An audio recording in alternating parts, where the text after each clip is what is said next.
मेरा एक क्वेश्चन था कि लाइक कुछ भी कोई कॉम्प्लेक्स प्रॉब्लम आती है कि कोई भी जिसमें I have to think a lot, क्योंकि और अभी इतनी सारी मतलब everything is so convenient to us.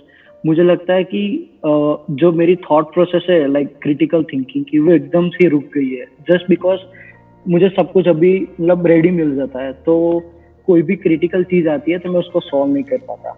I always seek advice from someone, और कोई भी अगर एडवाइस देता है तो वो अपने एक स्टैंड पॉइंट से देता है and I always take that for granted. और मैं आई लाइक क्रिटिकली मतलब सोच नहीं पाता कि इस प्रॉब्लम को मैं पर्सनल लेवल पे कैसे सॉल्व कर सकता हूँ। ऑलवेज सीक फॉर समवन कि वो मुझे एडवाइस देंगे और then I will work on it. The problem that you are talking about कि भाई हम क्रिटिकली नहीं सोच पाते हैं या फिर किसी भी प्रॉब्लम की हम डेप्थ में नहीं जा पाते हैं, ये अकेले आपकी प्रॉब्लम नहीं है। जो आपकी जनरेशन है ना, ये मतलब you must be around 22, 23 if I am not wrong, right? 21, right. हाँ, तो ये जो एज ग्रुप है ना, ये जो 20-22 साल की एज ग्रुप है, इस एज ग्रुप में बहुत लोगों को ये प्रॉब्लम आ रही है कि मतलब माइंड एक जगह पे टिकता ही नहीं है।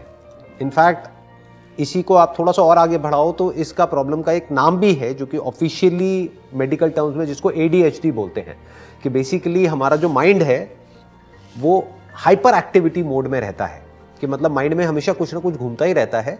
और अगर हमको अपने माइंड को एक जगह पे टिकाना हो, लगाना हो, तो वो हो नहीं पाता है। ऐसा ही है ना प्रॉब्लम, कि हमारा जो अटेंशन स्पैन है वो बहुत ही कम हो गया है। और अगर कोई मोबाइल पे कुछ ऐसा चल रहा है जो आपकी अटेंशन को ग्रैब कर ले, तब तो कोई दिक्कत नहीं है, that is like more of a passive approach. But अगर एक्टिवली आपको कहीं किसी प्रॉब्लम में दिमाग लगाना है और उस प्रॉब्लम की डेप्थ में जाना है और आउट ऑफ द बॉक्स सोचना है, तो वहां पे इश्यूज आने लग जाते हैं, क्योंकि वहां पे बेसिकली हमारी ऐसी आदत नहीं है, हमारी ऐसी हैबिट नहीं है। तो अब बात आती है कि इसका सोल्यूशन क्या है। आप क्या करो, अपने आप को किसी चैलेंजिंग एनवायरनमेंट में डाल दो जहां पर कि आपके पास में कोई ऑप्शन ना हो, बट आपको हर कदम पे दिमाग लगाना ही पड़े। For example, you can go on a track. आप जैसे अभी कनाडा में हो, राइट? तो वहां पे आसपास में कुछ ऐसी माउंटेन्स होंगी, कुछ ऐसे रीजन्स होंगे, कुछ वैलीज होंगी जहां पर के ट्रैक्स होंगे। तो आप ट्रैकिंग के लिए जा सकते हो। उससे क्या होगा कि you can't afford to be passive there, क्योंकि अगर आपने गलती करी तो पैर फिसल जाएगा, गिर जाओगे, लग जाएगी। हर कदम पे आपको अलर्ट रहना होगा। तो इससे क्या है, आपकी प्रैक्टिस होगी इस मूवमेंट में पूरी तरह से रहने की। वो जो आप प्रॉब्लम जो आप बता रहे हो ना, उस प्रॉब्लम की जड़ क्या है कि हमारा जो माइंड है वो इस मूवमेंट में नहीं रहता है, वो पास्ट में और फ्यूचर में भागता रहता है। अगर कुछ हमको ऐसा मिल जाए जो कि हमारी अटेंशन को ग्रैब कर ले, तब तो दिक्कत ही नहीं है, that is more like passive. But actively हम अपने माइंड को यूज नहीं कर पाते हैं कि एक जगह पे टिका करके रख पाए कई घंटों तक या कई दिनों तक एक प्रॉब्लम के साथ में ठहर पाए। तभी तो उसकी डेप्थ में जाएंगे, तभी तो हम क्रिटिकली सोचेंगे, तभी तो उसके अंदर से हम सोल्यूशन निकालेंगे। सो आप क्या कर सकते हो, इस तरह की कुछ चैलेंजिंग चीजों में आप इन्वॉल्व हो सकते हो। जैसे कि एक मैंने आपको बताया tracking, another could be sports. Sports is also very very good for activating the parts of your brain जो कि अभी प्रॉपरली यूज नहीं हो रहे हैं। और कुछ नहीं तो एज सिंपल एज दैट, मैं आपको एक और आइडिया देता हूं। कोई बुक है, मान लो आपने कोई बुक पढ़ी, तो उस बुक की आप एक समरी बना करके यूट्यूब पे अपलोड कर सकते हो। अब आपका सवाल होगा कि इससे क्या फायदा होगा, कौन देखेगा, कौन नहीं देखेगा। That is not important. Important is कि आप एटलीस्ट कुछ एक्टिवली कर रहे हो। वो यूट्यूब चैनल ग्रो होगा या नहीं होगा, आई डोंट नो, वो किसी को नहीं पता। हो सकता है हो जाए, बट मैं क्या कह रहा हूं कि एटलीस्ट एक बुक को जब आप पढ़ोगे और उसको आप क्रिटिकली एनालाइज करोगे, उस बुक को कंडेंस करके उसकी एक समरी बनाओगे। मतलब मान लो वो बुक जो कि एक्चुअल में अगर उसको ऑडियो बुक में कन्वर्ट किया जाए वो 4 घंटे की है, उसको आप 5 मिनट की समरी में कन्वर्ट कर रहे हो, तो आपको दिमाग लगाना पड़ेगा ना। आपको लिखना पड़ेगा, आपको सोचना पड़ेगा, फिर आपको ये दिमाग लगाना पड़ेगा, अच्छा 5 मिनट में मैं इसको कैसे बोलूं।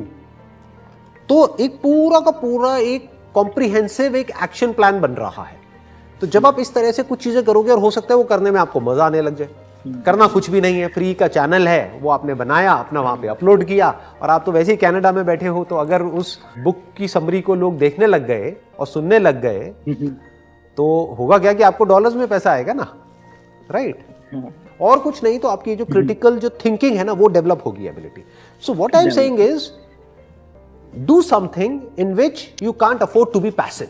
आजकल जो सबसे बड़ी प्रॉब्लम है आपकी जनरेशन की, वो प्रॉब्लम क्या है कि ये जो जनरेशन है वो पैसिव होती चली जा रही है, बॉडी के लेवल पे भी और माइंड के लेवल पे भी।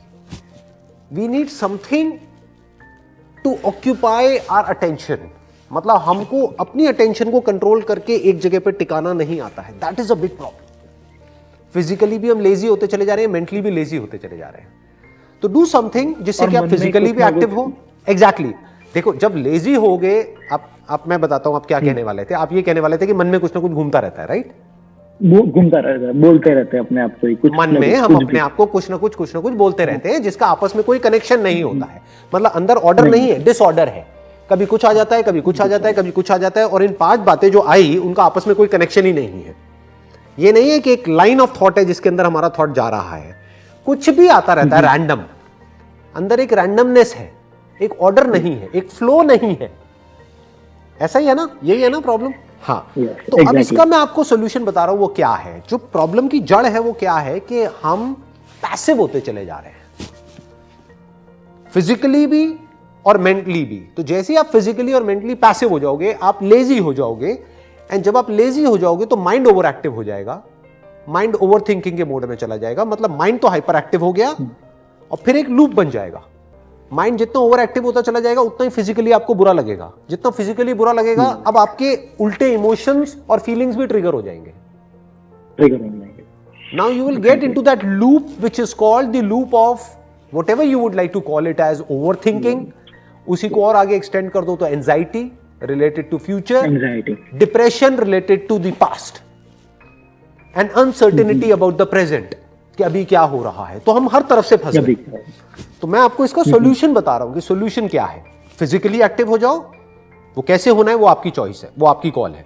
फिजिकली एक्टिव हो जाओ, मेंटली एक्टिव हो जाओ, not in the sense of over thinking. Mentally active का लोग गलत मतलब निकाल लेते हैं, वो कहते हैं यार मेंटली तो पहले से ही बहुत एक्टिव है, बहुत कुछ घूमता रहता है माइंड में। नहीं, वो चिंता है। मैं जिसकी बात कर रहा हूं वो चिंतन है। दोनों में बड़ा फर्क है। एक होता है चिंता, कि हमको चिंता हो रही है कि कल क्या होगा, कल ऐसा क्यों हुआ, ये क्या हो रहा है, वो क्या हो रहा है, ये कैसे होगा, वो कैसे होगा, ये सब चिंता है, ये स्ट्रेस है। मैं जिसकी बात कर रहा हूं वो चिंतन है। चिंतन मतलब thinking, critical thinking, logical thinking, analytical thinking, and if required imaginary thinking. बहुत बार आपको चीजें इमेजिन करनी होती है। जैसे अगर आप कोई बिजनेस कर रहे हो या कुछ भी कर रहे हो तो वहां पे इमेजिनेशन का भी एक बहुत बड़ा रोल है, बट वो हमारे कंट्रोल में होना चाहिए। ऐसा नहीं कि कुछ भी इमेजिनेशन हमारी माइंड में आ रही है, कुछ भी सपने आ रहे हैं उल्टे सीधे और फिर हम उसी से डर रहे हैं, कुछ भी उल्टा पुल्टा घूम रहा है। आप समझ गए? तो ये अकेले आपकी प्रॉब्लम नहीं है, सबकी है। और इसका यही सोल्यूशन है कि हमारी बॉडीज बनी है एक्टिव रहने के लिए। जितनी आपकी बॉडी एक्टिव हो जाएगी आपका माइंड पीसफुल हो जाएगा। अब उस पीसफुल माइंड को एंजॉय नहीं करना है, उस पीसफुल माइंड को यूज करो किसी ढंग की जगह पे माइंड को लगाने के लिए, ताकि माइंड की भी मसल स्ट्रांग हो। जैसे बॉडी की मसल स्ट्रांग होती है ना, ऐसी माइंड की भी मसल स्ट्रांग होनी चाहिए। That should be the focus, that should be the goal. और उसमें अपने आप को चैलेंजिंग जगहों पे डालो। हम लोग चैलेंजेस को अवॉइड कर रहे हैं। फॉर एग्जाम्पल, आपको डर लगता है प्रेजेंटेशन देने में। मैं एक एग्जाम्पल ले रहा हूं कि लोगों के सामने बोलने में डर लगता है, फियर ऑफ पब्लिक स्पीकिंग। बहुत लोगों के अंदर ये डर होता है। और कुछ नहीं तो एक कैमरा लगाओ। कैमरा भी क्या लगाना है, आजकल तो मोबाइल में सबके कैमरा है। मोबाइल लगाओ और अपनी एक प्रेजेंटेशन दो। अपने आप को चैलेंज करो कि आज मुझे क्या करना है। आज मुझे एक प्रेजेंटेशन तैयार करनी है 5 मिनट की। उसको कौन देखेगा, दैट इज नॉट इंपॉर्टेंट। कोई नहीं देखेगा, मैं खुद देखूंगा। मैं देखूं तो सही, मुझे पता तो लगे मेरा लेवल क्या है। ये गेटिंग? हाँ, तो कुछ ऐसी चीजें करनी होती है। जरूरी नहीं है कि वो एक पैटर्न में हो या वो बिल्कुल उस तरीके से हो जिस तरीके से सब करते हैं। यानी कि मैं ये करूंगा, मैं ये करूंगा, फिर मैं जॉब करूंगा। ये तो सभी सोच रहे हैं ना इस तरीके से। मैं क्या कह रहा हूं, do something which challenges you as a person, जो आपकी लिमिट्स को पुश करने के लिए आपको इंस्पायर करे। और रोज आप कुछ ऐसा करो जिसमें कि आपको मजा भी आए और आप बेटर होते चले जाओ डेली बेसिस पे। इस तरह से अगर आप सोचते रहोगे ना, तो आप खुद देखोगे कि जो आने वाले 1-2 साल बाद आप बन जाओगे वो उससे बहुत अलग होगा जो अभी आप करेंटली हो। That will be a much better version. जैसे वर्जन आते हैं ना एप्स में, ऐसे ही आपका एक नया वर्जन आएगा। हाँ, कोशिश करो हर हफ्ते में या हर महीने आपका एक नया वर्जन आना चाहिए। वर्जन 2.0, 3.0, 4.0, मे बी 100.0, व्हाटएवर, चलने दो ना, आगे बढ़ने दो। तो अपने वर्जन को कॉन्स्टेंटली इंप्रूव करते रहो, उस पर फोकस रखो। Yes.